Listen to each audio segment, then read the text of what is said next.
Today our topic is abnormal colligative properties and abnormal molar masses. Before knowing abnormal colligative properties, remember colligative properties. Here I have written CP, short form colligative properties. So colligative properties are those properties which depends upon the number of particles in solution, or you can say number of particles of solute in solution. So let us consider two solutions. A solution where the solute is glucose. Okay, here the solute is glucose, and in another case the solute is NaCl. Suppose you are adding one molecule of glucose in the solution. So in the solution, number of moles of particles in the solution, I write here, in the solution,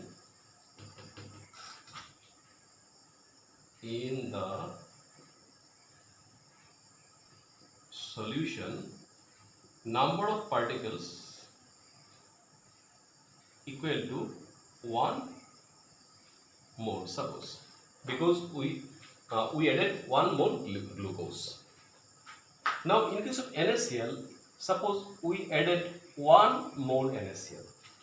So in the solution, number of particles in the solution, number of particles equal to 2. Now you may confuse, we added 1 NaCl or 1 mole NaCl, then in the solution how it becomes 2? This is simple. This is because NaCl is an electrolyte. When you add NaCl to the solution, this NaCl will undergo dissociation. NaCl will dissociate into Na plus Cl minus ion. So it was one particle. It produces how many particles? 1 Na plus 1 Cl minus. So 2 particles. So you added 1 NaCl. Due to dissociation, NaCl produces 2 particles. That is, number of particles in the solution increases. But in glucose, it is a non-electrolyte. Non-electrolyte means it will not undergo any dissociation or association. So you added 1 glucose, in the solution it is also 1 glucose. But you added 1 NaCl, in the solution it becomes 2 particles. 1 particle, you added 1 particle, in the solution number of particles equal to 2. Number of particles increases. Here you added 1 particle, in the solution also there is 1 particle. No dissociation or association. You can also take, for example, NaCl. In place of NaCl you can say take K2SO4. It is also electrolyte. In the solution, number of particles will now be, number of particles now equal to 3. You added 1 K2SO4, but in the solution number of particles 3. How? Because K2SO4,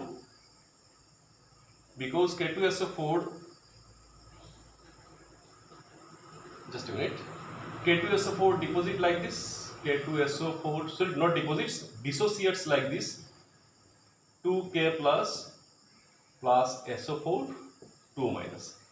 So 2 particle, 1 particle, total 3 particle.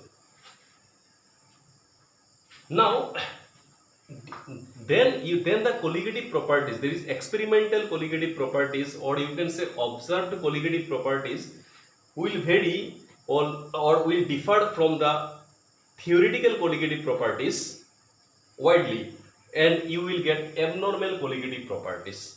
So when we get abnormal colligative properties? When the solute undergo dissociation, it dissociates into 3 particles. That is when the solid is an electrolyte. Electrolyte undergoes dissociation, so number of particles increases. Here only normal colligative property, because the solid is not undergoing any association or dissociation. Glucose, maybe urea, maybe your sucrose, these all are non-electrolyte. They do not undergo any association or any dissociation. That is, if you add 2 urea in the solution, 2 more. If you 3 urea, 3 more. If you add 3 glucose, 3 glucose. Number of particles in the solution remains same. So colligative properties depend upon the number of particles. But if you take an electrolyte, number of particles increases, and we know colligative properties depend upon the number of particles. So if number of particles increases, colligative properties will also increase. Similarly, in some cases the solute may undergo association also. Suppose, for example, here is a solution and you are adding a solute, suppose A. You are adding 2A. Now these 2A suppose undergo association. 2A associate to form one molecule, suppose. So number of particles in the solution equal to 1. For example, suppose there is 2 particles combined to form one particle. Here one particle dissociate to form 3 particles. Number of particles increases. Here 2 particles associate to form one particle. That is, here number of particles decreases. So colligative property will decrease. This is association. In some cases solute undergo association. For example, in your benzene solvent, ethanoic acid and benzoic acid undergo dimerization. That is, 2 molecules of ethanoic acids form a dimer. So that is association. If number of particles increases in dissociation and number of particles decreases in association. So 2 cases are there. So we will get abnormal colligative properties when the solute undergo association or dissociation. We can write like this. See, I have written colligative properties are abnormal when the solute undergo dissociation or association. Abnormal means what? Abnormal means experimental colligative properties are different from, that is, I can write like this. Experimental colligative properties not equal to theoretical colligative properties. This is means abnormal. So colligative properties are abnormal when the solute undergoes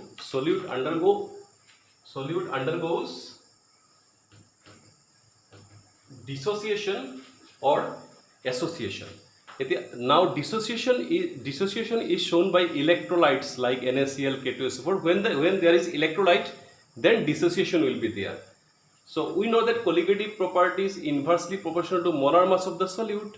So if abnormal colligative properties are obtained, that means molar masses will also be abnormal. So remember, colligative properties are abnormal when solute undergo dissociation.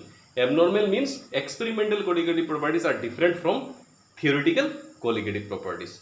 Now we have to consider 2 cases, dissociation and association. So to signify the extent of association or dissociation, a factor was introduced that is known as Van't Hoff factor. Van't Hoff factor. Let us see what is Van't Hoff factor. So Van't Hoff factor is denoted by or represented by small letter I. So Van't Hoff factor, that is I, is defined as the ratio of experimental colligative properties to the theoretical colligative property. Now we know your colligative property proportional to what? Inversely proportional to 1 by molar mass of solute M2. So we can also write I equal to what? 1 by M2. So M2 মানে molar mass of solute, theoretical molar mass by molar mass of solute experimental. Also we can write I. Also we can write as I is the ratio of experimental colligative properties, we can write here number of particles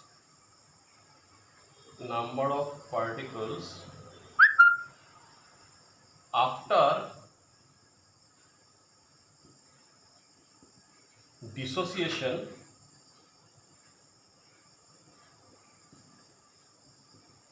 or association. And here number of particles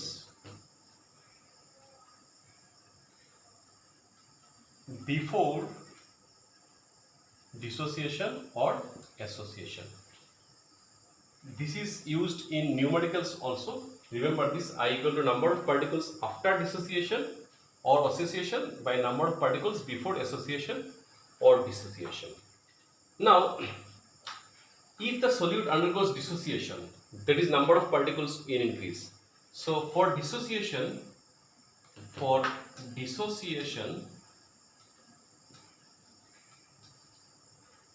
this I is greater than 1. Remember, for association, there is Van't factor I less than 1. And if the solute undergoes neither association or dissociation, for no association oblique dissociation, I equal to 1.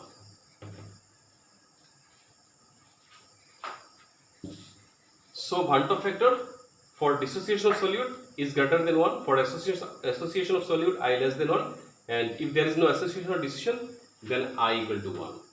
That is, we have to consider two cases, dissociation and association. Let us consider these two cases one by one. So case 1, dissociation.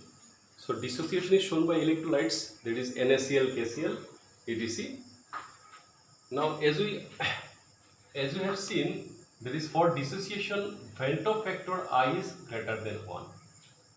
So from the definition we can write experimental colligative property greater than theoretical colligative property. Experimental you can also say your observed colligative property, and theoretical you can also write your calculated colligative property. So I greater than 1, so experimental colligative property greater than theoretical colligative property, because as we found earlier, I is the ratio of experimental colligative property to the theoretical colligative property. And since colligative property is inversely proportional to the molar mass of solute, so we can write experimental molar mass of solute M2 is less than theoretical molar mass of solute, because colligative property is inversely proportional, it will be less than. So you just you see, for dissociation of solute, I greater than 1. That means experimental colligative property is greater than theoretical colligative properties. That is, for dissociation, number of particles increases, so colligative property will also increase. That is why greater than, and molar mass will decrease. So experimental molar mass is less than theoretical. So for dissociation, I is greater than 1, colligative property will increase, molar mass will decrease. Now let us take an example here. For dissociation, we can take example for a general electrolyte, suppose AXBY. It is a general electrolyte. I can dissociate it like this: XAY plus YB X minus. Now before dissociation,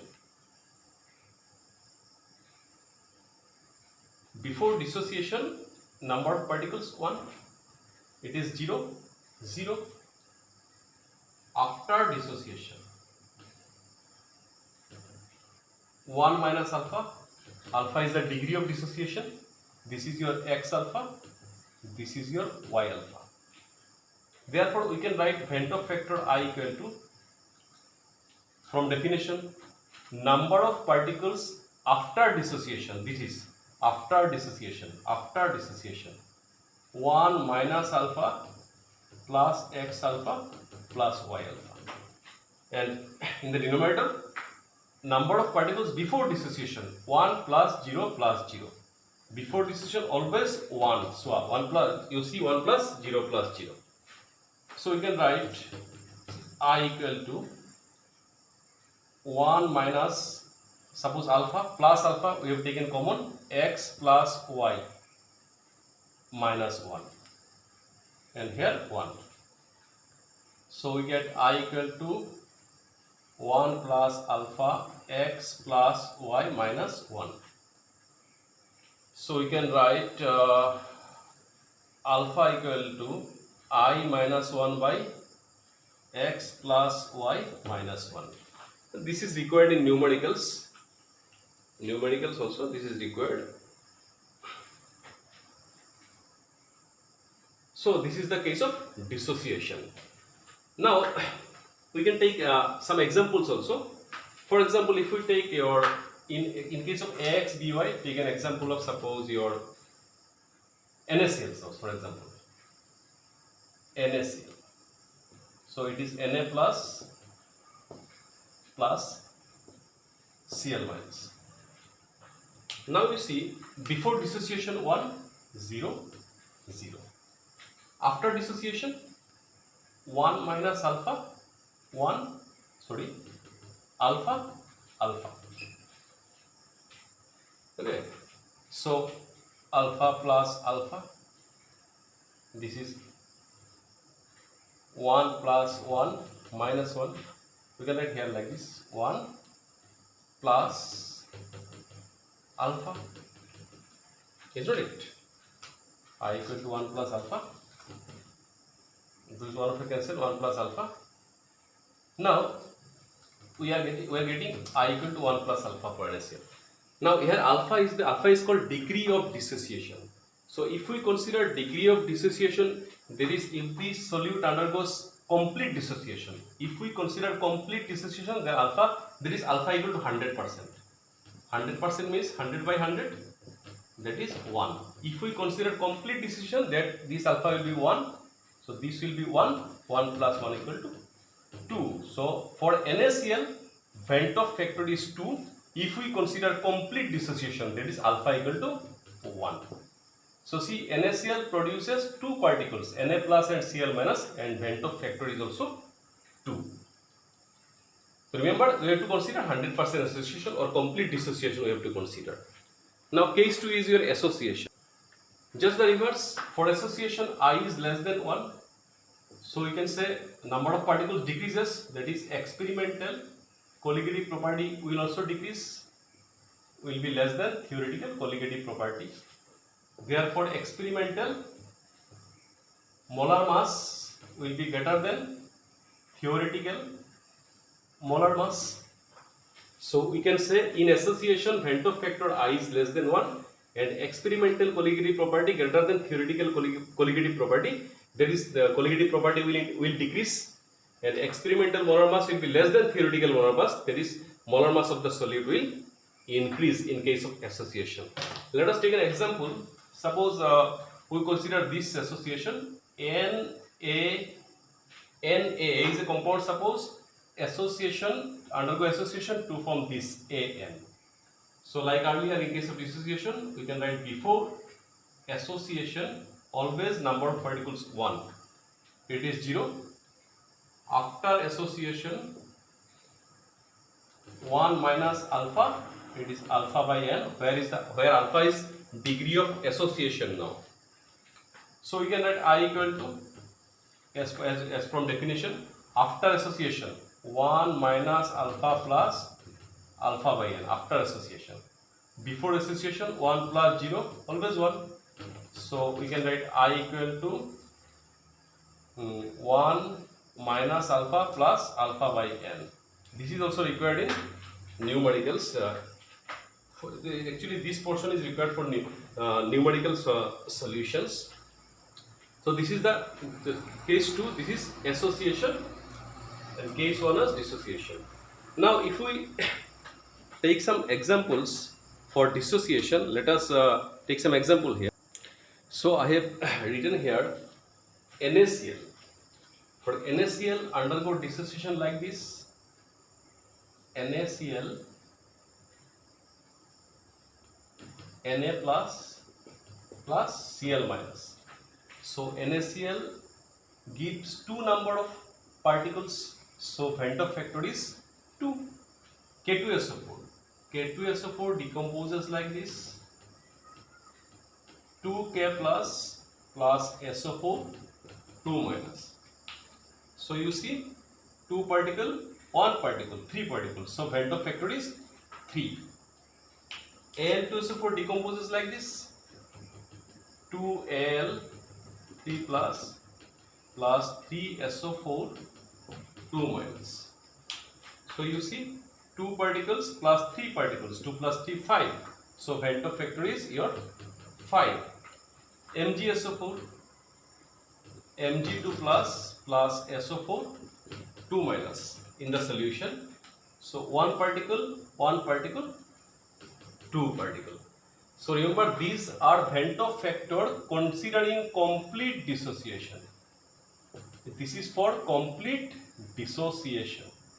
Complete dissociation means alpha is 100%, that is alpha is 1.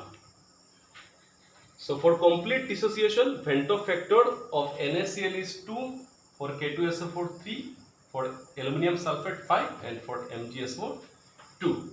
These are usually asked in exam. Let us take some questions. So question is, what is Van't factor for a dilute solution of K2SO4? Let us try to solve this. This is your K2SO4. It will decompose like this: K2SO4, 2K plus SO4 2 minus. Now before dissociation, 1 0 0. After dissociation, 1 minus alpha. This is 2 alpha. This is alpha. Now you see, we don't know the value of alpha here. Degree of dissociation is not given. Now dilute solution of K2SO4, and K2SO4 is a strong electrolyte, so it will always undergo complete dissociation. So your alpha is 1, 1 minus 1, 1, 1. Okay, and remember, whenever in question alpha is not mentioned, suppose, then you always take alpha as your complete dissociation. Usually these questions are given for complete dissociation, and in case alpha is mentioned, then then you have to take that alpha value. Otherwise you take as alpha as 1, complete dissociation. Consider complete dissociation. So this is 1 minus 1 0. So I equal to, after dissociation, 2 plus 1 3, 0 plus 2 plus 1. By before dissociation, 1 plus 0 plus 0 1. So I is 3. Van't factor. Okay. So one more question. A compound undergoes tetramerization in an organic solvent. Find Van't factor. Tetramerization means association. Tetramerization, that is, suppose 4A, it associates to form one particle, A4. This is a tetramerization, you can say. So you can write before association like earlier. Before association 1 0, always 1 before association. After association 1 minus alpha, and this is alpha by 4. Now we will consider complete dissociation. If we consider complete dissociation, then alpha is 1, 1 minus 1 equal to 0. Alpha is 1, 1 by 4. So we can write I equal to, there is, after dissociation, 0 plus 1 by 4, that is 1 by 4. Before dissociation, always 1, 1 plus 0 equal to 1. So it is I equal to 1 by 4. This is I for tetramerization of the solute. So these simple questions often comes in examinations. So let us take one numerical. Here you see written 2 gram of benzoic acid dissolved in 25 gram of benzene shows a depression of freezing point equal to 1.62 Kelvin. Kf for benzene is given. What is the percentage of association of acid if it forms dimer? See, dimer. Dimerization means it is association, it is undergoing association. So we have to find percentage of association, that is degree of dissociation. Alpha we have to determine, alpha equal to what? It is undergo dimerization, that is association. So let us see the data here at first. The data are 2 gram of benzoic acid. So W2, that is mass of solute is 2 gram. Okay, let us write here. W2 equal to mass of solute 2 gram dissolved in 25 gram benzene. So mass of solvent is 25 gram. And benzoic acid, that is molar mass of solute is M2 equal to benzoic acid is C6H5COOH. C6H5COOH. This benzoic acid, so its molecular mass you will find 122 gram per mole. 122 gram per mole. And depression of freezing point, there is delta TF equal to 1.62 Kelvin, depression of freezing point. And Kf is given 4.9 kg per mole. kg per mole. This data is provided. Now we know the formula for depression of freezing point. Remember, depression of freezing point, delta TF equal to Kf into W2 into 1000 by W1 into M2. This is the formula for normal colligative property. That is, there is no association or dissociation. Now you see in the question your benzoic acid is forming dimer. That is, it is undergoing association. So for association you must have to include Van't Hoff factor in this formula. I is Van't Hoff factor. Whenever association and dissociation is there, the formula remains same, but this Van't Hoff factor should be written, but should be considered. So if the solute does not undergo any dissociation or association, then we know I equal to 1. So we need not to write I for no dissociation or association. But if it undergoes dissociation or association, you have to consider I. So same formula, just I put I here for dissociation, for association of the solute in this particular case. So putting the values we get delta TF is your 1.62, I is I don't know, Kf is 4.9, W2 is 1025 into 122. By solving this, you will get I equal to you will get 0.504. That is, we have found Van't Hoff factor here, if factor equal to 0.504. Now you see, according to question, your benzoic acid forms dimer. So benzoic acid dimer means 2C6H5COOH form dimer, C6H5COOH 2 times. This is dimerization. Like if it is tetramerization, then 4 here dimerization, so 2 molecules will form 1 molecule. So we can write before association it is always 1, it is 0. After association 1 minus alpha by 2. Remember, we don't know the degree of association here. We have to determine alpha here. So I equal to, after dissociation, 1 minus alpha plus alpha by 2. Before dissociation, always 1 plus 0 equal to 1. So I equal to 1 alpha minus alpha by 2 is minus alpha by 2 here. I equal to 1 minus alpha by 2. I equal to 1 minus alpha by 2.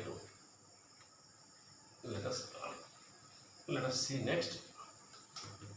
This I equal to 1 minus alpha by 2. So here I can put I equal to 1 minus alpha by 2 equal to 0.504. So we get alpha by 2 equal to 1 minus 0.504. Alpha by 2 equal to 0.496. So alpha equal to 0.992. That is, we find degree of association, or you can say percentage of association. Taken in percentage, 99.2%. This is the percentage of association of benzoic acid. So this is your all about abnormal colligative properties.